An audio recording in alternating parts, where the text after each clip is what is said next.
청취자 여러분 안녕하세요. 오늘 저희가 함께 파헤쳐볼 자료는요. 바로 동일 스틸럭스입니다. 최근 이틀 연속 상한가를 기록하면서 시장의 시선을 정말 한몸에 받았던 철강 제조업체죠. 그래서 오늘은 여러분께서 직접 제공해 주신 이 분석 보고서와 최신 뉴스들을 가지고 이 동일 스틸럭스라는 회사가 도대체 뭘 하는 곳인지, 최근 주가 급등 배경은 뭔지, 그리고 가장 중요하죠. 투자 관점에서 우리가 뭘 고려해야 하는지 아주 꼼꼼하게 한번 살펴보겠습니다. 재무 상태부터 시장 경쟁력까지요. 자, 그럼 바로 시작해 볼까요? 우선 동일 스틸럭스, 이 회사가 어떤 곳인지 기본 정보부터 좀 짚고 넘어가야겠죠? 1967년에 설립됐다고 하니까 역사가 정말 오래됐네요. 반세기가 훌쩍 넘었어요. 네, 맞습니다. 꽤 오래된 회사죠. 코스닥에는 1994년에 상장을 했고요. 그럼 주로 만드는 제품은 뭔가요? 마봉강, 사각강 이런 이름들이 나오던데 좀 생소하거든요. 네. 그게 쉽게 말하면 자동차나 기계 부품 만드는 데 들어가는 좀 정밀한 철강 소재라고 보시면 돼요. 원재료인 그 빌렛이라는 쇳덩어리를 뜨겁게 달궈서 길게 늘리거나 각지게 만드는 거죠. 봉 모양이면 봉강, 각진 모양이면 형강, 이런 식입니다. 아하, 그렇군요. 그럼 이걸 만들어서 주로 어디에 납품하는 건가요? 주로 자동차 회사나 기계장치 만드는 회사들이 주요 고객이고요. 국내뿐만 아니라 해외 수출도 하고 있습니다. 네, 연간 생산 능력은 마봉강이 한 2만 4천 톤, 봉강이 한 3만 3천 톤 정도 되고요. 오랜 경험을 바탕으로 기술의 동일, 품질의 동일, 신뢰의 동일, 이런 슬로건을 내세우면서 특히 특수강 분야에서 기술력을 좀 인정받아 왔다고 할 수 있습니다. 기술, 품질, 신뢰. 뭔가 철강 회사다운 느낌이네요. 그런데 자료를 보니까 좀 흥미로운 점이 있더라고요. 2024년부터 로봇 사업이나 MRO, 그러니까 기업 설비 유지 보수 사업이죠. 이런 신사업을 추진하려고 했다면서요. 네, 맞아요. 그런 움직임이 있었습니다. 시랩이라는 로봇 기업 지분도 인수하고 정관에 산업용 로봇 제조, 심지어 군사용 장비 제조 이런 목적까지 추가했었죠. 꽤 구체적으로 준비했던 것 같은데? 근데 최근 자료를 보면 이 신사업 계획을 잠정 중단했다면서요. 다시 본업인 철강에 집중하기로 했다고요? 네, 그렇습니다. 신사업 TF, 그러니까 추진팀도 해체된 걸로 파악되고요. 최근에 유상증자로 자금을 조달했는데 그 돈도 전부 철강 원자재 구매 같은 본업 운영 자금으로 쓴다고 밝혔습니다. 갑자기 왜 방향을 바꾼 걸까요? 로봇이나 MRO, 나름 미래지향적인 사업 같은데 말이죠. 여러 요인이 있겠지만 자료들을 종합해보면 결국 발목을 잡은 건 회사의 현금 흐름 문제랑 관계사인 대손조선의 경영난이었던 것 같아요. 대선조선이요? 네, 동일 스틸럭스가 대선조선의 최대 주주거든요. 근데 대선조선이 지금 워크아웃 상태라 재무적으로 굉장히 안 좋습니다. 신사업에는 당연히 자금이 많이 필요한데 당장 회사의 현금 사정도 넉넉치 않고 또 관계사 리스크까지 있으니 일단은 본업 안정화랑 수익성 개선이 더 시급하다고 판단한 것 같습니다. 결국 현실적인 문제 때문에 신사업은 일단 접었다. 이런 거군요. 그렇죠. 유상증자로 일단 운영자금은 확보했으니까 우선 내실 다지기에 집중하려는 전략으로 보입니다. 그럼 이제 최근 실적하고 재무 상태, 이걸 좀 자세히 들여다볼 필요가 있겠습니다. 투자 판단의 가장 기본이 되는 부분이니까요. 네, 그게 중요하죠. 2024년 연간 실적부터 보면요. 매출액이 166억 원, 전년 대비 한 23% 정도 줄었습니다. 매출이 줄었네요. 네. 그런데 영업 손실은 8억 원, 당기순 손실은 50억 원으로 전년보다는 적자폭이 줄어들긴 했어요. 잠깐만요. 매출은 줄었는데 손실폭은 줄었다. 이건 어떻게 봐야 할까요? 뭔가 비용 관리를 잘한 건가요?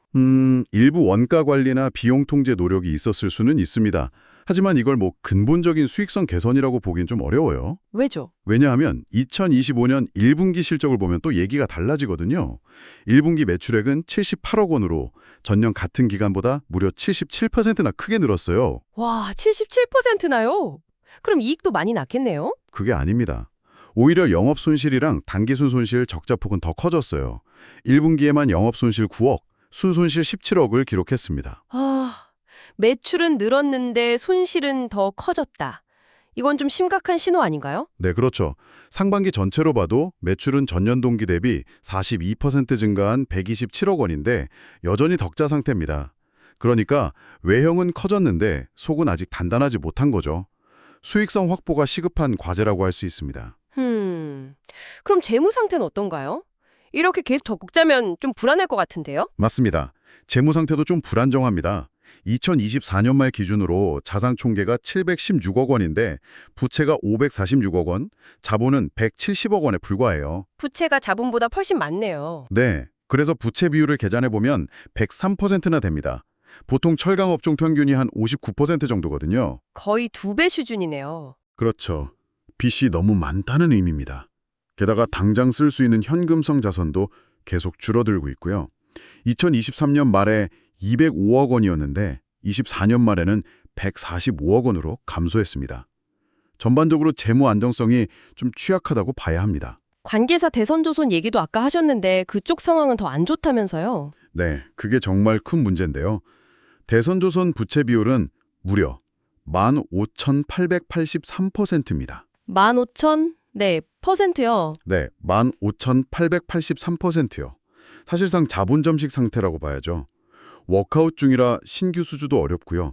이 관계사 부실이 동일스틸럭스에도 계속 부담을 주고 있는 구조입니다. 와, 부채 비율 113%도 높은데 관계사는 10,000%가 넘는다니?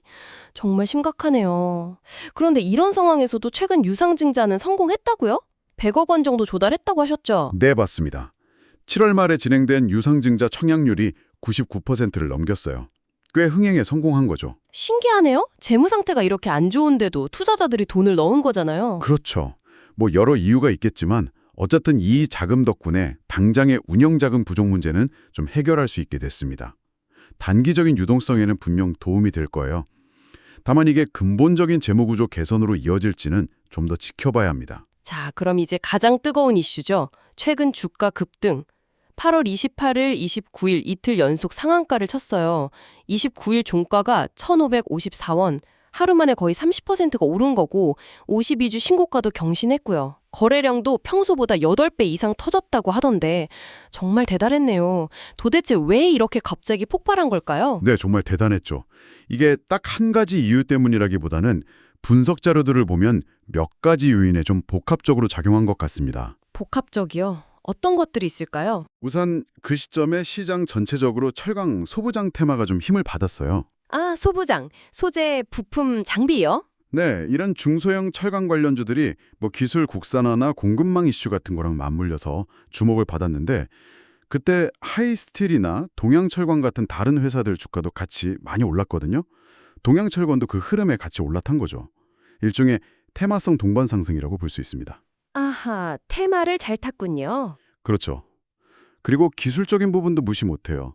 52주 신고가를 경신했다는 것 자체가 그동안 주가를 누르던 매물 저항선을 뚫었다는 신호로 해석될 수 있거든요. 그러니까 투자자들 입장에서는 더 갈 수 있겠는데? 하는 기대감이 생기는 거죠. 네네. 심리적으로 중요하죠. 바로 그겁니다. 거기다가 이틀 연속 상한가라는 건 정말 강력한 상승 시그널이잖아요. 그 단기 차익을 노리는 투자자들의 매수세가 그야말로 불이 붙은 겁니다. 거래량이 폭발적으로 늘어난 게 바로 그런 시장 심리를 보여주는 거고요. 뭐 투자자 주목, 상마감, 52주 신고가 이런 뉴스 제목들도 분위기를 더 끌어올렸을 거고요. 그렇군요. 테마성 수급이랑 기술적 요인이 결합된 결과다. 혹시 다른 요인은 없을까요? 8월 8일에 최대 주주가 변경됐다는 공시도 있던데요. 기존의 개인이었는데 화인 인터내셔널이라는 법인으로 바뀌었더라고요. 지분율은 그대로고요. 이게 영향을 줬을 수도 있을까요? 최대 주주 변경 발표 시점이 8월 8일이고 주가가 급등한 건 8월 28일, 29일이니까 시차가 좀 있죠. 그래서 이게 직접적인 급등의 원인이라고 단정하기는 좀 어렵습니다. 아, 시차가 있군요. 네.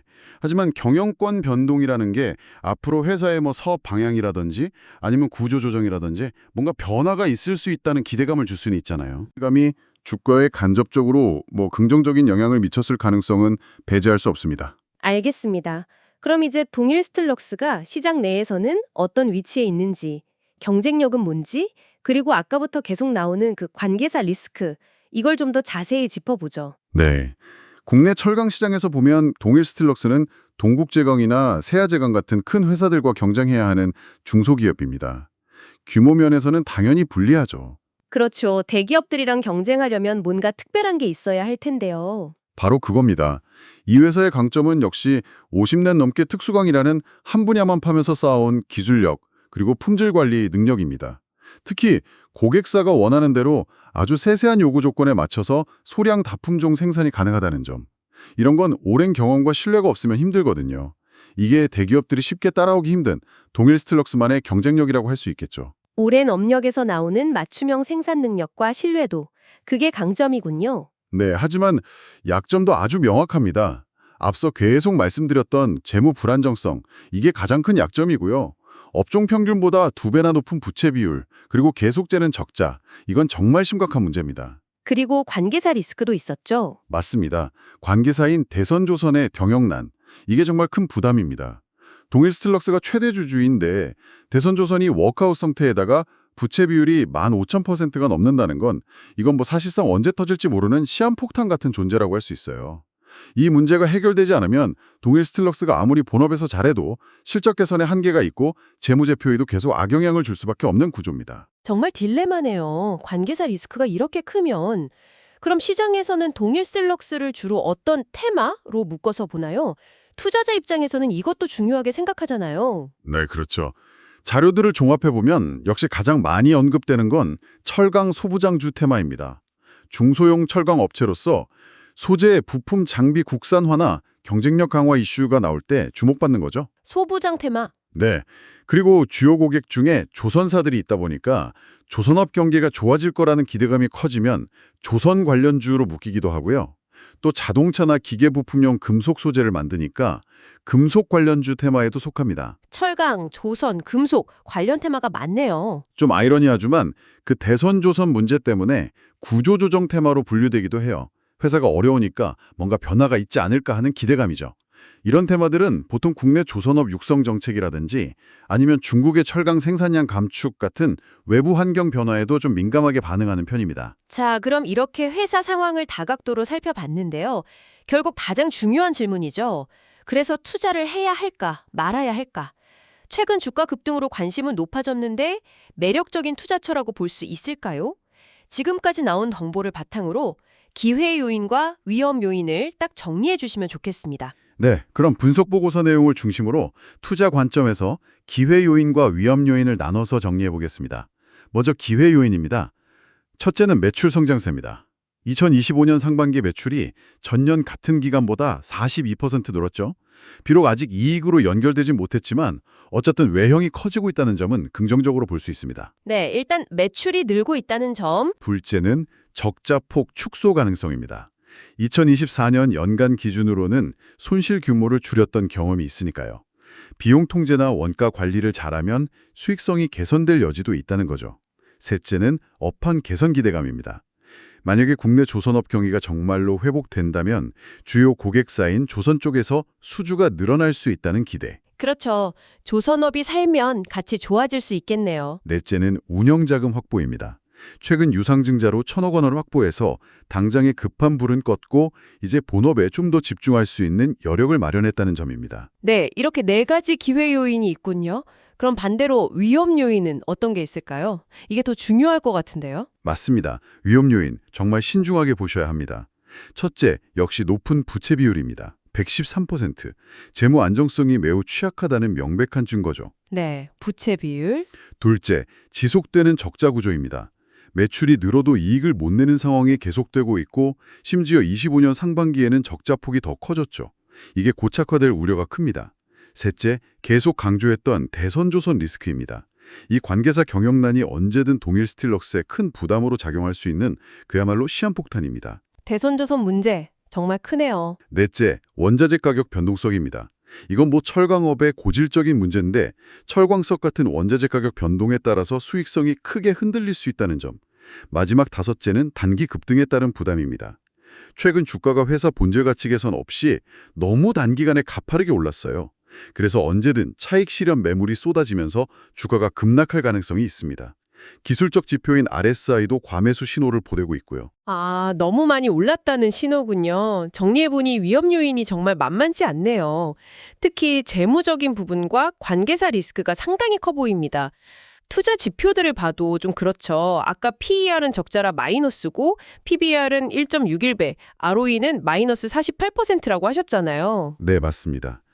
PBR 1.61배라는 건 시장에서 장부상 가치보다 60% 이상 높게 평가받고 있다는 의미고 ROE 마이너스 48%는 주주 돈으로 오히려 큰 손해를 보고 있다는 뜻이니까요. 이런 지표들만 보면 현재 주가가 다소 고평가되어 있을 수 있다는 합리적인 의심을 할 수 있죠. 그렇죠. 네, 그런 점들을 종합적으로 고려해야 합니다. 그래서 분석 보고서에서도 동일 스틸럭스를 딱 잘라서 고위험 고수익도 아니고 중위험 중수익 투자 대상으로 분류하고 있어요. 중위험 중수익이요? 네, 그러니까 철강 업황이 좋아지거나 실적이 개선되면 수익을 기대할 수도 있지만 그만큼 앞서 말씀드린 심각한 위험 요인들도 안고 가야 한다는 의미입니다. 그래서 리스크 관리가 무엇보다 중요하다고 강조하고 있고요. 그럼 구체적으로 어떤 투자 전략을 제안하고 있나요? 보고서에서는 우선 분할 매수로 접근하고 전체 투자 포트폴리오에서 비중을 1~2% 이내로 제한하라고 공고합니다. 상당히 신중한 접근이죠. 위험 요인이 크니까 절대 큰 비중으로 투자하지 말라는 겁니다. 네, 비중 조절이 중요하겠네요. 그렇죠. 투자 기간에 따라서는 단기 투자자 1~3개월라면 기술적 분석에 좀 더 집중하는 전략을 제시합니다. 예를 들어서 보고서에 나온 기술적 지지선 1,000원에서 1,308원 사이에서 분할 매수를 하고 저항선인 1,700원 돌파를 기대해보는 거죠. 하지만 만약에 주가가 중요 지지선인 900원 아래로 떨어지만 손실을 제한하는 손절 원칙을 반드시 지켜야 한다고 강조하고요. 단기 매매는 손절이 필수군요. 그럼 중장기 투자자는요? 중장기 투자자 6개월에서 1년이라면 역시 회사의 실제 펀더멘털 개선 여부를 확인하면서 접근해야 합니다.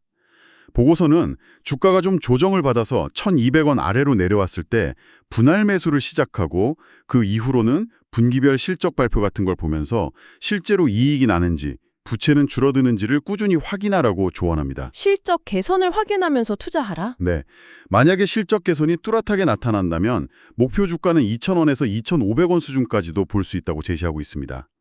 하지만 이것도 어디까지나 실적 개선이 확인됐을 때의 이야기죠. 그래서 어떤 방식으로 투자하던 공통적으로 분기별 매출 증가율, 영업이익이 언제 흑자로 돌아서는지, 부채 비율이 개선되는 추세인지, 그리고 대선 조선 문제를 포함한 조선업 전반의 동향을 반드시 계속해서 모니터링해야 한다고 강조하고 있습니다. 네, 오늘 동일 스틸 럭스에 대해서 정말 속속들이 파헤쳐 봤네요. 최근 시장의 뜨거운 관심, 그 이면에는 상반기 매출 성장이 난 유상증자 성공 같은 긍정적인 면도 분명히 있었습니다. 하지만 그보다 훨씬 더 무겁게 느껴지는 높은 부채 비율, 계속되는 적자, 그리고 해결의 실마리가 잘 보이지 않는 관계사 리스크라는 정말 만만치 않은 과제들이 있다는 걸 확인할 수 있었네요. 따라서 만약 여러분께서 이 회사의 투자를 고려하신다면 이런 밝은 면과 어두운 면, 양면적인 모습을 충분히 인지하시고 방금 전문가님께서 말씀해 주신 전략처럼 아주 신중하게 그리고 위험 관리에 최우선 순위를 두고 접근하셔야 할 것 같습니다. 특히 최근에 단기 급등세만 보고 섣불리 따라 들어가는 건 정말 위험할 수 있다는 생각이 드네요. 마지막으로 한 가지 좀 생각해 볼 거리를 던져드리고 싶습니다. 자료를 보면 동일 스틸럭스가 로봇이나 MRO 같은 신사업 계획을 일단 접었잖아요. 네, 그렇죠. 근데 만약에 앞으로 회사가 재무적으로 좀 안정을 찾고 본업인 철강 사업에서 꾸준히 이익을 내는 구조를 만든다면 그때 다시 이 신사업 카드를 꺼내들 가능성은 없을까요? 만약 그렇게 된다면 그게 과연 회사의 근본적인 체질을 바꾸고 새로운 성장 동력이 될 수 있을지, 아니면 현재로서는 그냥 철강 본업에만 집중하는 것이 이 회사가 살아남기 위한 유일한 길일지, 이 질문에 대한 답을 찾아가는 과정이 앞으로 동일 스틸럭스를 지켜보는 또 하나의 흥미로운 관전 포인트가 되지 않을까 싶습니다. 네, 의미 있는 질문이네요. 오늘 저희가 준비한 이야기는 여기까지입니다. 오늘 나눈 이 깊이 있는 분석이 청취자 여러분의 현명한 투자 판단에 조금이나마 도움이 되었을기를 진심으로 바랍니다. 다음 시간에 더욱 유익한 정보로 다시 찾아뵙겠습니다. 감사합니다.